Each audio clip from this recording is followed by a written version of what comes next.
Imagine spending a lifetime building an asset, finally selling it for 16 million, and then discovering one decision made before closing could determine what happens to 3 million of that wealth. That's exactly the situation our clients faced. He was 75 years old, Texas rancher preparing to sell 3,000 acres of land. The sale would create a $13.8 million taxable gain and roughly 2.75 million in federal capital gains tax. But this story isn't really about avoiding a tax bill or deferring it. It's about what proactive planning can make possible before a major transaction takes place. Marty Durbin, managing partner at Crawford Durbin, is going to walk you through what the family was facing, the strategy they ultimately used, and how that decision transformed a piece of land into income, preserved wealth, and ultimately benefited the next generation. So here's Marty. This is Marty Durbin. I'm managing partner at Crawford Durbin, and we do quite a few of these transactions where people have a large piece of property, either business or maybe a ranch, and we've been preparing their taxes forever, and they come in and their burning question is, "Hey, Marty, I'm about to sell my property. I've got an offer on it, and I need to know how much in taxes I'm going to be paying." And then that leads to a very interesting conversation. And so we prepared a kind of a case study on an example that we had a couple years ago that with proper planning, everything fell together and we were able to save the client literally millions of dollars in taxes. And so I'm going to go through a PowerPoint presentation today that kind of breaks down that particular situation. We've simplified it a little bit just to make it easier to present and understand. But every situation is different. This one was fairly complicated, lots of moving parts. In the end, everything worked out really well for the client as well as his family, son and grandson in particular. And just give you a little bit of texture. This client was a longtime Texas rancher. He had over literally decades. He had inherited a couple of big pieces of property from his father, and ended up where he had 3,000 acres of a ranch to sell that was in a pretty popular area where now lots of smaller ranches are being formed, ranchettes, housing subdivisions, and so forth. And this gentleman was 75 years old and living a fairly modest lifestyle on this big piece of property. He had a small house. He ran a few cows on the property. He leased it to deer hunters for a little bit of money, and basically lived pretty modest lifestyle while sitting on a very valuable piece of property. And time came where he wanted to sell the property because nobody in the family was interested in continuing to do what he was doing, so he was going to sell it. And the sell price was about $15 million, or almost $16 million. And that represented an incredible financial milestone, but he wasn't really benefiting from the value of that property. So that brought him to the decision to sell it. And that large sale was obviously going to come with some large tax consequences and some critical choices. So most owners celebrate the sale before asking what the taxes will look like and know what choices are available. And so that's where our discussion began.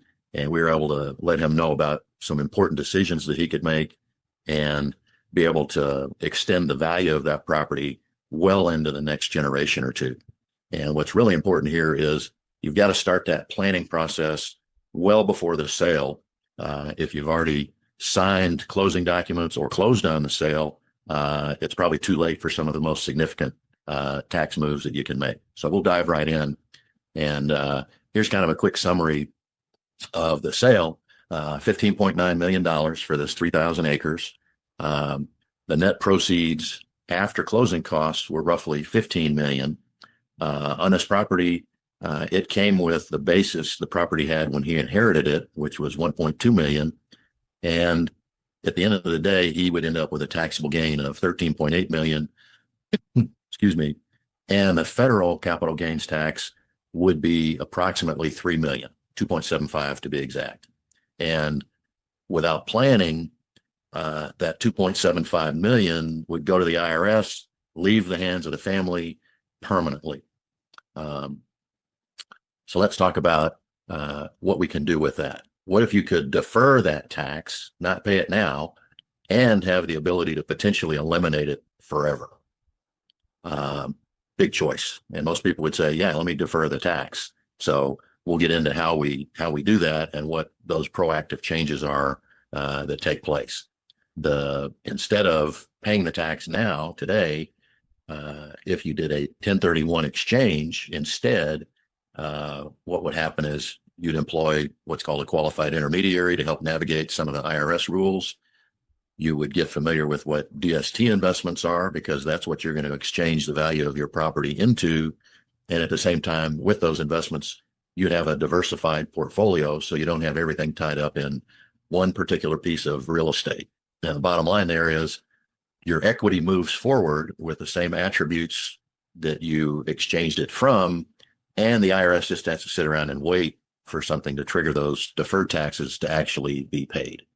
So scenario number one, again, you sell today, you pay the tax today, and what happens is that $15.9 million, you have a $13.8 million capital gain, and about 2.8 million, 2.75 million leaves your hands, goes to Uncle Sam, and permanently gone from your estate and gone from your use. So scenario two, you do a 1031 exchange today and defer all of that tax.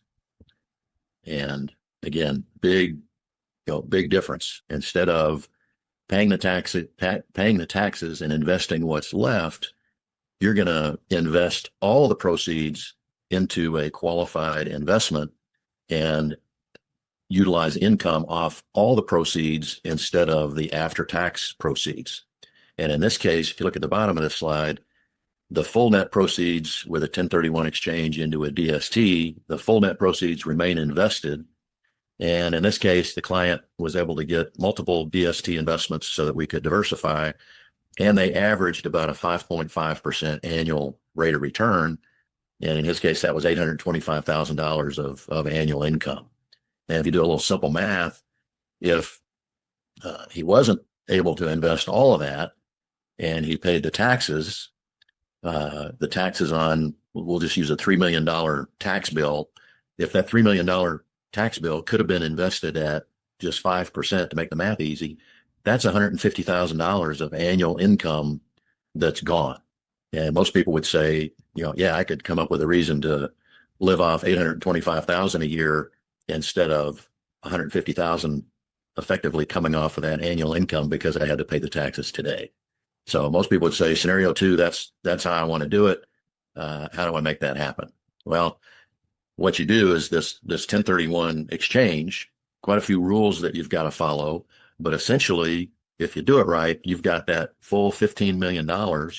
And depending on what the going rate is on the DST income, it may average anywhere between 4 to 6% a year. And in this case, it was $823,000. Those DSTs, or Delaware Statutory Trusts, that's simply a bucket of money that's invested in income producing real estate. And several different varieties of that. It could be apartment buildings, senior living buildings, student living, could be medical facilities, business warehouses, could be some retail establishments. But the bottom line is you invest in that DST instead of the land or building that you used to have, and you get basically, I'll call it mailbox money. You get a check in the mail or a direct deposit every month for your proportionate share of the rent minus expenses for that DST property. So you're converting your real estate equity into recurring cash flow that's going to continue as long as you want. Now, I mentioned rules earlier. That 1031 exchange clock starts at closing, and there's two important deadlines that you got to live with. The first one is 45 days, within 45 days of closing, you've got to identify the replacement property where you're going to put the proceeds from what you sold.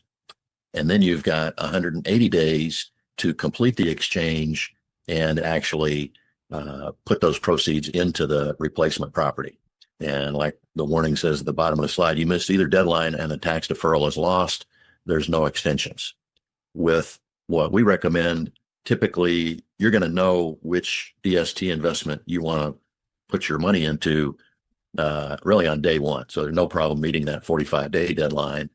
And as far as that 180-day deadline, typically at closing on the sale of your property, the title company already knows where you want the money to go. And as soon as they have the cash available from the closing, you're completing that 1031 exchange within the next week. So no problem meeting those deadlines. It just takes proper planning on the front end. And again, you can't wait until something's already sold and decide to do a 1031 exchange. By then, it's already too late.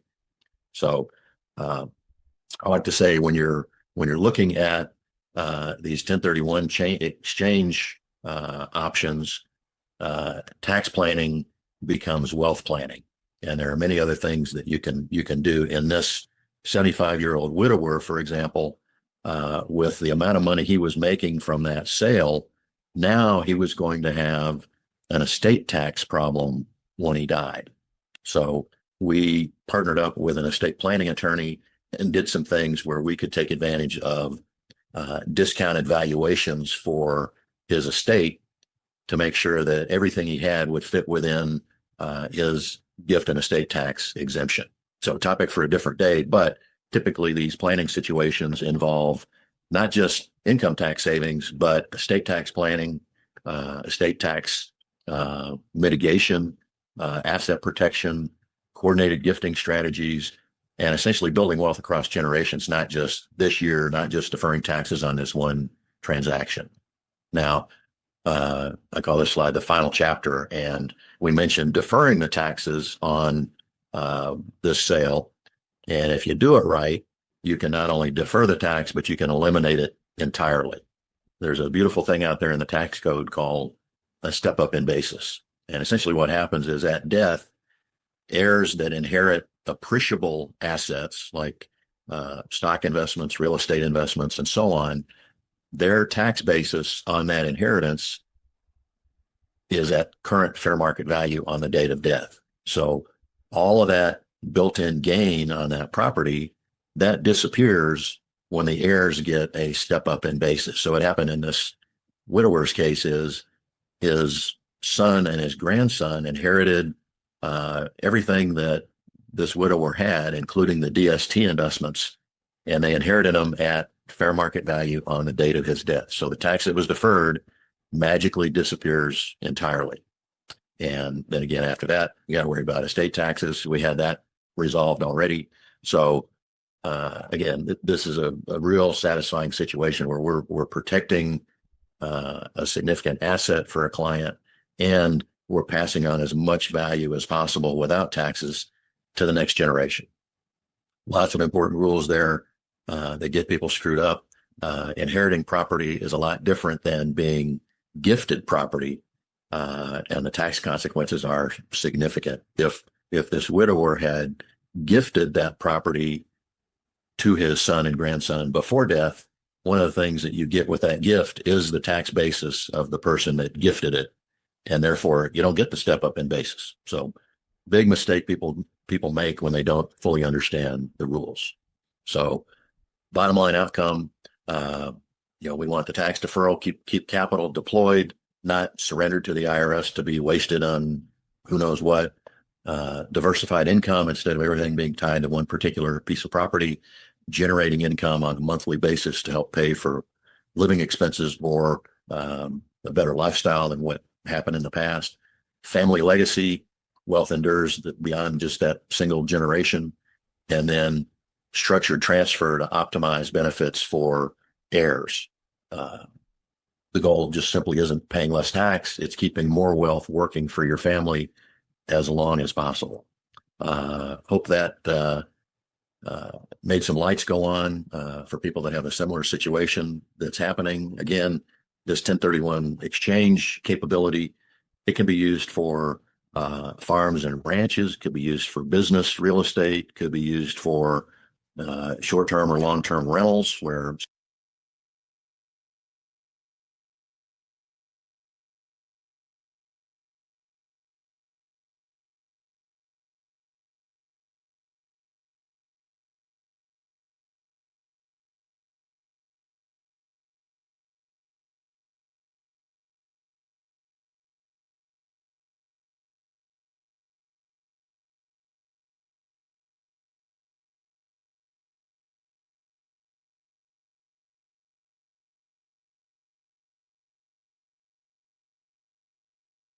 somebody has accumulated a number of rental properties throughout their lifetime and don't really want to sell it, and then pay, say, I'm a big tax bill, there's a way you can really extend the value of that property and make full use of the equity that you've built up over the years. If you'd like to discuss questions that you might have on your particular situation, we'll have a link after this presentation where you can make an appointment, get in contact with us, and we'll help walk you through what your planning possibilities are and how to get you to take control of that tax situation. Thank you very much.